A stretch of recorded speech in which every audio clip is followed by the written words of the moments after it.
Chapter 17, Setbacks and Struggles, November 20th, 2007, 5:07 p.m. The outcome of the scene was open to interpretation. Afar off on the horizon was the mothership, listed heavily to the side by a swell against its hull. Its store of longboats was strewn upon the waters like a winding snake. Poised at the bow of each, a single mate stood ready to deliver a deadly throw of his harpoon. The object of their pursuit was half submerged at the front of the relief, a leviathan of tremendous size. Its looming flukes were prickled with embedded spears. "Did you get away, Mr. Whale?" Sue asked the door while giving it a few last swipes with the paintbrush. "Well, since this is my house, I'm going to say you did. Ha! Listen to me, the scrimshanter taking the side of the whale." Trading the hefty brush for one with a fine bristle, she picked up a can of paint and stepped back an arm's length to observe her progress. The only remaining dullness in the rear hallway was the old-fashioned door latch. With a shallow dip and wipe of the brush on the can's rim, she speedily stroked a glossy black finish to its surface. "One more thing to check off." As she went to prop the door open, withdrawal reared itself in the form of a low-grade tremor. She glanced at the ashtray to see that her very last cigarette was burned down to the filter. Darn it! I knew I should have just bought the carton. Being without smokes was like working minus an essential tool. That simply couldn't happen. Everything was going to have to be put on hold until she made a quick run to the store. It was a perfectly opportune time anyway. The back hallway now stood complete, and her midsection was growling with hunger.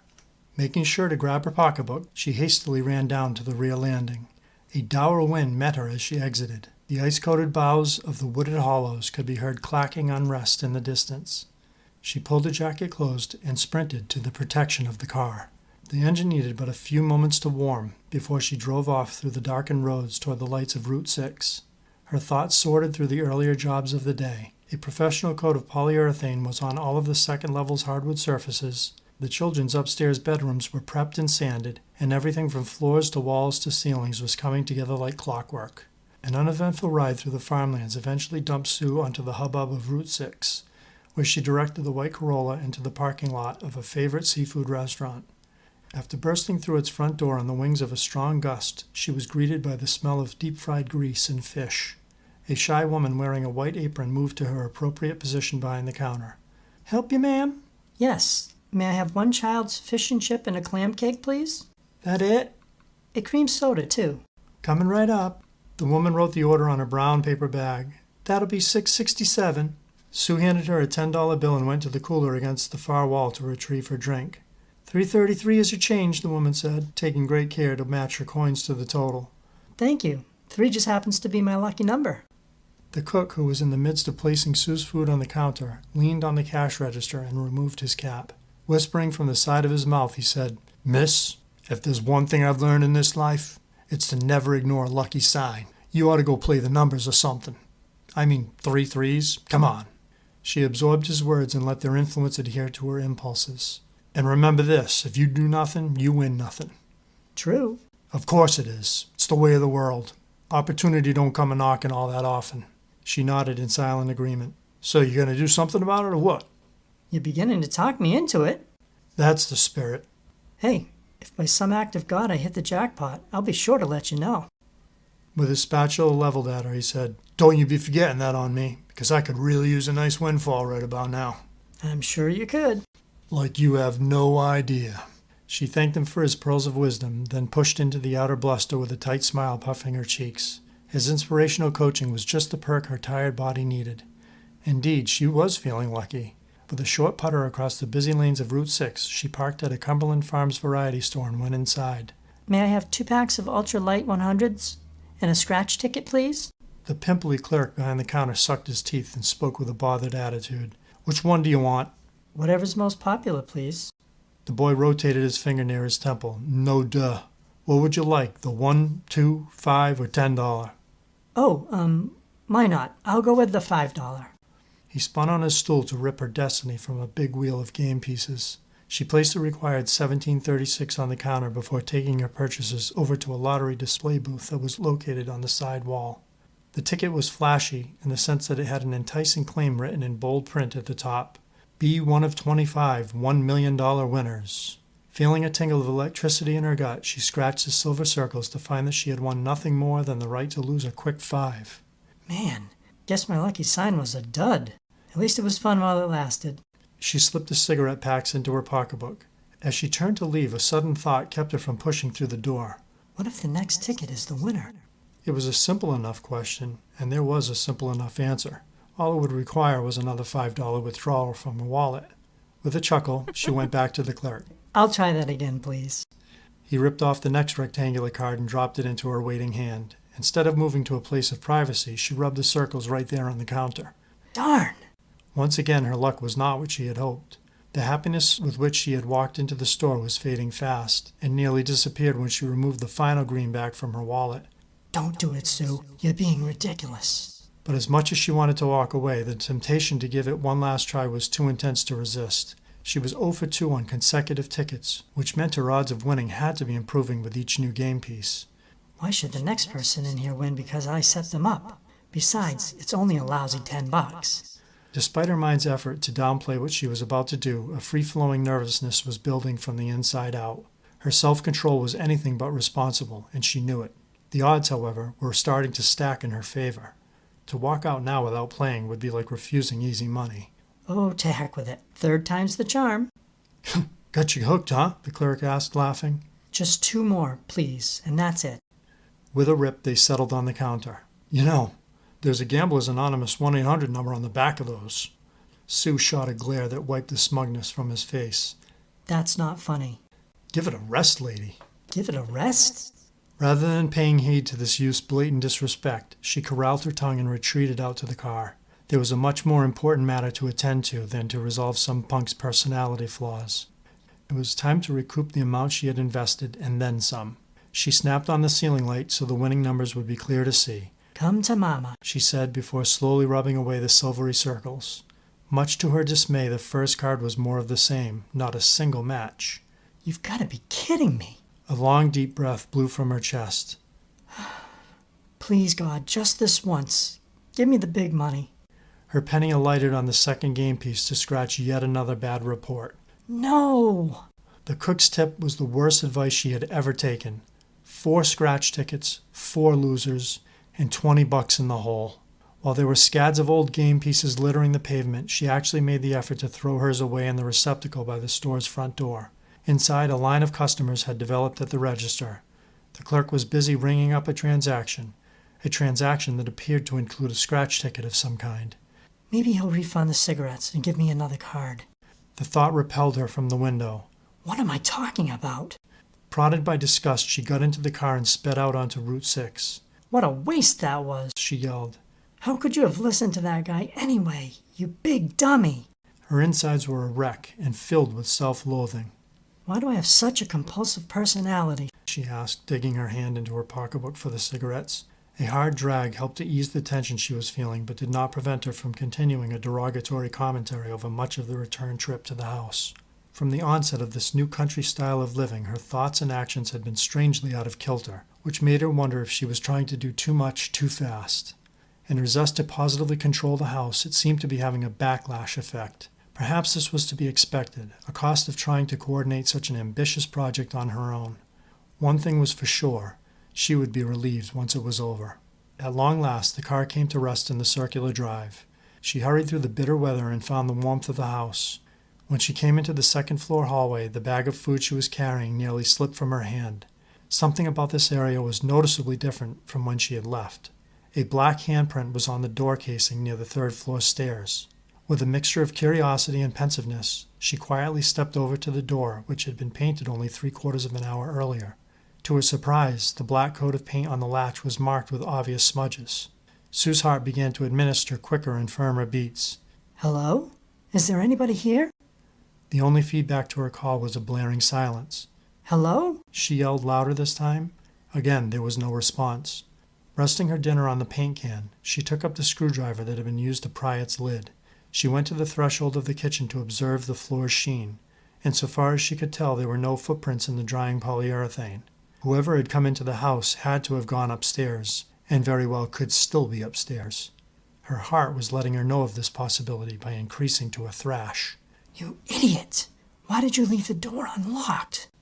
She thrust the screwdriver out in front of her and headed for the stairs. Hello? Nothing. Upon climbing to the intermittent landing, she could see that a light was shining somewhere on the third floor. "Who's here?" she demanded with a stern, intimidating voice. Nothing. Step by step she ascended to the top of the rise. With a peek around the corner, she saw that Julia's bedroom had its door ajar and the overhead lights turned on. A relieved smirk wrinkled her chin when she spotted a familiar object through the lid opening. "What's this all about?" she asked on her way over the spread of newspapers that were laid on the shadowy hallway floor. Julia's stereo system was sitting under the front window with a note draped on its glass door. She walked over, taking the piece of paper into her hands. "Dear Mom, Alexis and I came by to drop off the stereo. We thought you could use the music while you worked. Your tape is in deck number 1. It should be all hooked up and ready to go. We tried to wait for you, but you were nowhere to be found. I'll be home before 9, half day at school tomorrow. Yes! Give me a call if you need me for anything. Love ya, Julia. P.S. Alexis is sorry for messing up the paint downstairs." Sue chuckled as she read her daughter's thoughtful note. "What good kids. Too bad they couldn't have stuck around longer." She returned the sheet of paper to the stereo and traipsed back down to the foot of the stairs, where she satisfied the rumbles of her stomach with a healthy ration of fried food. Once the paper plate and plastic utensils were properly tossed, she went about rectifying Alexis's smudges. "Hope the paint didn't ruin anything she was wearing," Sue said to herself while laying a drop cloth on the new carpet in the stairway, her neck craned upward to see what was on tap. "Come on, keep plugging." 2 hours later, she was standing at the head of the rise, looking down upon a bright and flawless passageway. "I've got to hand it to you, Sue. You're good. Very good." Her shoulders were stinging with fatigue, but at 9:30 the night was still young. The thought of some background music sounded like just the remedy to keep the productivity high and sent her feet in motion to the stereo in the front room. With a push to both the power and play buttons, her ears became filled with the soothing riffs of jazz. She turned the volume knob to the point of making the speakers and floor vibrate. If Julia ever did this.